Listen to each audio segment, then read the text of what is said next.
আজকে বেশ 4টি বিষয় তারা এখানে উত্থাপন করেছিলেন, কিন্তু আমরা বেশ কিছু বক্তব্য এখানে নতুন এনেছি। সেক্ষেত্রে আমরা মনে করি যে এই যে জাতীয় ঐকমত্য কমিশনের সর্বসম্মতিক্রমে যে জুলাই সনদটি হবে, সেই সনদের সুরক্ষার জন্য এবং সনদ বাস্তবায়নের জন্য, অর্থাৎ সংস্কার প্রস্তাব বাস্তবায়নের জন্য সামনে গণপরিষদ অথবা গণভোটের কোনো বিকল্প নেই। অর্থাৎ জুলাই সনদকে সুরক্ষা করতে হলে অবশ্যই ভবিষ্যতে এই সনদটা গণভোট অথবা গণপরিষদের মাধ্যমে করতে হবে। আর ইতিপূর্বে আমরা জাতীয় ঐকমত্য কমিশনের যে সভাপতি এবং সরকারের মাননীয় প্রধান উপদেষ্টা তিনি যে বক্তব্য দিয়েছিলেন ঈদের পূর্বে, সেখানে জাতীয় ঐকমত্য কমিশনের এই সংস্কার প্রস্তাবের ক্ষেত্রে যে 6টি প্রস্তাব দিয়েছিলেন, সেই 6টি প্রস্তাবের মধ্যে শুধুমাত্র পরবর্তী সংসদের উপর নির্ভর করার যে ইঙ্গিত পাওয়া গেছে বা বক্তব্যের মাধ্যমে, সেটি দ্বারা আমাদের কাছে মনে হয়েছে জাতীয় ঐকমত্য কমিশনের এই জায়গাটি আসলে আমাদের নিরপেক্ষতার জায়গা থেকে আমাদের মনে প্রশ্ন তৈরি হয়েছে। তাই আমরা আশা করব সামনে জাতীয় ঐকমত্য কমিশন এই জায়গার থেকে তারা আরো বেশি স্বচ্ছ থাকার চেষ্টা করবেন, এবং একই সাথে জাতীয় ঐকমত্য কমিশন দেখা গেছে যে শুধুমাত্র তাদের যে দলগুলোকে তারা আহ্বান করতেছেন, সে আহ্বান করার ক্ষেত্রে শুধুমাত্র একটি দল এবং তাদের মনা দলগুলার প্রাধান্য বেশি দেওয়া হচ্ছে। ফলশ্রুতিতে জুলাই অভ্যুত্থান পরবর্তীতে জাতীয় ঐকমত্য এবং জুলাই সনদ আমাদেরকে চূড়ান্ত করতে হলে আমাদেরকে অবশ্যই এই বিপ্লবে অংশগ্রহণকারী সকল রাজনৈতিক দল, অন্যান্য স্টেক হোল্ডার, বিভিন্ন পেশাজীবী সংগঠন এবং শিক্ষার্থী এবং শহীদ পরিবারের মতামত আমাদেরকে সমান গুরুত্বের সাথে দেখতে হবে। তা আমাদের বাকি যে বিষয়গুলো আলোচনা হয়েছে সেগুলো আমাদের সিনিয়র যুগ্ম সদস্য সচিব ডাক্তার তাসনিম জারা আপুকে বলার জন্য অনুরোধ করছি। আজকে ঐকমত্য কমিশনে 5টা বিষয় নিয়ে আলোচনা হয়েছে। আর্টিকেল 70, স্থায়ী কমিটি, নারী আসন, উচ্চকক্ষ এবং প্রধান বিচারপতি নিয়োগ। প্রথমে আর্টিকেল 70 নিয়ে আলোচনা হয়েছে। তো আর্টিকেল 70 নিয়ে আমাদের দল থেকে নীতিগত পজিশন ছিল আমরা আর্টিকেল 70 বাতিল চাই। তবে ঐকমত্যের স্বার্থে যে দুটো ব্যতিক্রমে আমরা একমত হয়েছি সেটা হচ্ছে অর্থ বিল এবং আস্থা ভোটের ক্ষেত্রে আমরা সেই ব্যতিক্রমে ঐকমত্যের স্বার্থে একমত হয়েছি। আরো 2টা প্রপোজাল এসেছিল বিএনপি পক্ষ থেকে, সংবিধান সংশোধনী এবং জাতীয় নিরাপত্তা যুদ্ধাবস্থা, সেগুলিও অন্তর্ভুক্ত করার জন্য, বাট সেই ক্ষেত্রে আমাদের সিভিয়ার ডিসএগ্রিমেন্ট আছে। বিশেষ করে সংবিধান সংশোধনীর মতো এত গুরুত্বপূর্ণ একটা বিষয়, সেখানে আমাদের যারা জনপ্রতিনিধি থাকবেন, সাংসদ থাকবেন, তারা যাতে ফ্রিলি এই ব্যাপারে মতামত দিতে পারেন, ভোট দিতে পারেন, সেই সুযোগটা থাকা উচিত। না হলে আমরা আগেও দেখেছি যে সংবিধান সংশোধনের ক্ষেত্রে একজন বা গুটি কয়েকজনের স্বার্থের ক্ষেত্রে দেশের একটা সংবিধান পাল্টে যায়, সেরকমটা হওয়া উচিত না। তাই আমাদের মনে হয়েছে সংবিধান সংশোধনী এখানে অন্তর্ভুক্ত থাকা উচিত না। এরপর জাতীয় নিরাপত্তা যুদ্ধাবস্থা, সেক্ষেত্রেও একটা দেশ যুদ্ধে যাবে কিনা বা যুদ্ধাবস্থায় কি ধরনের সিদ্ধান্ত হবে, সেখানে একটা ব্রড কনসেনসাস থাকার কথা। যত পক্ষ আছে সবার মতামতের ভিত্তিতে এত গুরুত্বপূর্ণ সিদ্ধান্ত নেওয়া উচিত।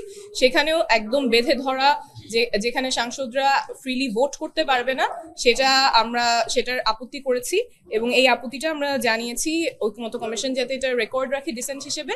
তবে ঐকমত্য যেটা হয়েছে, সব দলই যেটা ঐকমত্যে পৌঁছেছেন সেটা হচ্ছে আর্টিকেল 70 ক্ষেত্রে অর্থ বিল এবং আস্থা ভোটের ব্যতিক্রমটা থাকবে, বাকিগুলোর ব্যাপারে ঐকমত্য আসেনি। এরপর স্থায়ী কমিটি নিয়ে যেটা প্রস্তাবনা ছিল যে 4টা committee, public accounts committee, privilege committee, estimation committee এবং পাবলিক আন্ডারটেকিং কমিটি, সেগুলোর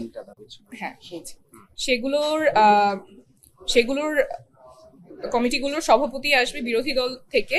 আমাদের পক্ষ থেকে এর আগেও প্রস্তাবনা ছিল যে আরো কিছু এখানে অন্তর্ভুক্ত করা, বিশেষ করে জনপ্রশাসন, পরিকল্পনা এবং স্বরাষ্ট্র মন্ত্রণালয়, সেটা আমরা তুলে ধরেছি। এবং যে প্রস্তাবনা এসেছে যে আসনের সংখ্যানুপাতে এই কমিটিগুলোর বিরোধী দলকে প্রধান দেওয়া হবে, সেই ব্যাপারেও আমাদের আপত্তি আছে।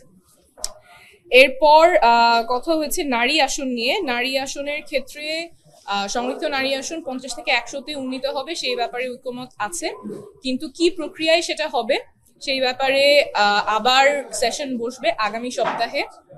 তো সেই ক্ষেত্রে আমাদের পক্ষ থেকে খুব জোরালো আহ্বান ছিল যে এই যে আমরা 100 নারী প্রতিনিধির কথা বলছি, সেটা যাতে সরাসরি ভোটের মাধ্যমে আসে। আমরা এর আগেও পরিষ্কার করেছি যে সরাসরি ভোটের মাধ্যমে যদি নারীরা সংসদে আসেন তখন তাদের জনগণের সাথে একটা যোগসূত্র তৈরি হওয়ার ক্ষেত্র তৈরি হয়।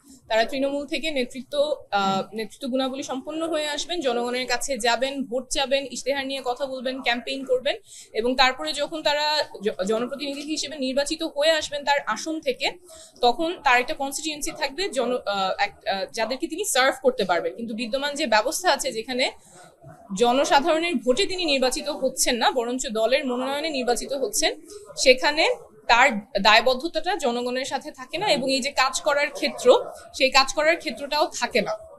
জনগণের প্রতি দায়বদ্ধতা না থেকে দল বা দলের যে নেতা মনোনয়ন দিচ্ছে তার প্রতি দায়বদ্ধতাটা থাকে, এবং জনগণও এক্ষেত্রে বঞ্চিত হয়। আমার সংসদে যে এমপি থাকবে, সেই এমপি কে হবে সেই ব্যাপারে তার সে দেওয়ারও কোনো উপায় থাকে না। তো যে বিদ্যমান ব্যবস্থা আছে তার ফলে দেখা যায় যে আমাদের হয়তো নারী নেতৃত্বের উপস্থিতি আছে, কিন্তু তাদের না আছে ক্ষমতা, না আছে দায়বদ্ধতার জায়গা। সেই জন্য আমরা খুব জোরালোভাবে বলেছি যে এই যে আসন সংখ্যার কথা বলা হচ্ছে, 100 আসন সংরক্ষিত নারী আসনে, নারীরা যাতে সরাসরি ভোটের মাধ্যমে এই আসনগুলোতে নির্বাচিত হয়ে আসতে পারেন। এবং এই ক্ষেত্রে আরেকটা বিষয় আমি আহ্বান জানিয়েছি দলগুলোর প্রতি আমাদের দলের পক্ষ থেকে, যে আমরা তো এখানে একটা অসমতার অ্যাড্রেস করার চেষ্টা করছি। আমাদের যে সমাজ ব্যবস্থা আছে, যে নির্বাচন ব্যবস্থা আছে, সেখানে নারী প্রতিনিধির যেভাবে আসা উচিত ছিল এই বিদ্যমান ব্যবস্থায় সেটা আসেনি। তো আমরা যদি বলি যে এটা একটা ব্যাধির মতো, তো ব্যাধির চিকিৎসা করতে গেলে কিছু অস্বস্তি হবেই। সো ফুল প্রুফ কোনো মেথড হয়তো থাকবে না যেখানে কারো কোনো অস্বস্তি হবে না। তো সেইটা মেনে নিয়েই যাতে আমরা যে পরিবর্তনের জায়গাটা চিন্তা করছি একটা গণঅভ্যুত্থান পরবর্তী বাংলাদেশে, যেখানে নারীর প্রতিনিধিত্ব থাকবে, সেই ওপেন মাইন্ডে নিয়ে যাতে দলগুলো নিজেদের মধ্যে আলোচনা করেন যে কি পদ্ধতিতে এই 100 আসন ফুলফিল হবে, এবং সেখানে আমাদের পক্ষ থেকে খুব জোরালো অবস্থান যে এটা যাতে সরাসরি ভোটের মাধ্যমে হয়, জনগণ যাতে নির্বাচিত করতে পারে যোগ্য নারীকে তাদের সাংসদ হিসেবে। এরপর উচ্চকক্ষ এবং প্রধান বিচারপতি নিয়োগ নিয়ে আমাদের যুগ্ম আহ্বায়ক জাভেদ রাসিন কথা বলবেন। উচ্চকক্ষের ব্যাপারে আমাদের দলের অবস্থান যেটা ছিল আগে, আমাদের এখানে ঐকমত্য কমিশনের আজকের এই মিটিং এ বেশ কয়েকটি দল আসলে উচ্চকক্ষের ব্যাপারে তাদের ভিন্ন মত প্রকাশ করেছেন। সেক্ষেত্রে আমাদের মতামত হচ্ছে যে উচ্চকক্ষের ব্যাপারে আমরা একমত আছি, তবে সেই উচ্চকক্ষ অবশ্যই প্রাপ্ত ভোটের সংখ্যানুপাতে হতে হবে, যারা সংসদ সদস্য নির্বাচিত হবেন সেটা, এবং সেই তালিকা যেন আগেই প্রকাশ করা হয়, আমরা সেই ব্যাপারে জোর দিয়েছি। আর ক্ষমতার ভারসাম্যের জন্য আমরা বলেছি যে উচ্চকক্ষ থাকাটা জরুরি। এছাড়া প্রধান বিচারপতি নিয়োগের ক্ষেত্রে যে রাষ্ট্রপতি যে কাউকে প্রধান বিচারপতি নিয়োগ দিতে পারেন, সেই ধরনের বিধানের ক্ষেত্রে আমরা বলেছি যে একটা সিস্টেম ডেভেলপ করা উচিত, এবং সেই ক্ষেত্রে প্রবীণতম যে বিচারপতি থাকবেন আপিলের ডিভিশনের, তিনি যেন প্রধান বিচারপতি হিসেবে নিয়োগপ্রাপ্ত হন। আমরা সেই ব্যাপারে ঐকমত্য কমিশনের কাছে আমাদের মতামত জানিয়েছি।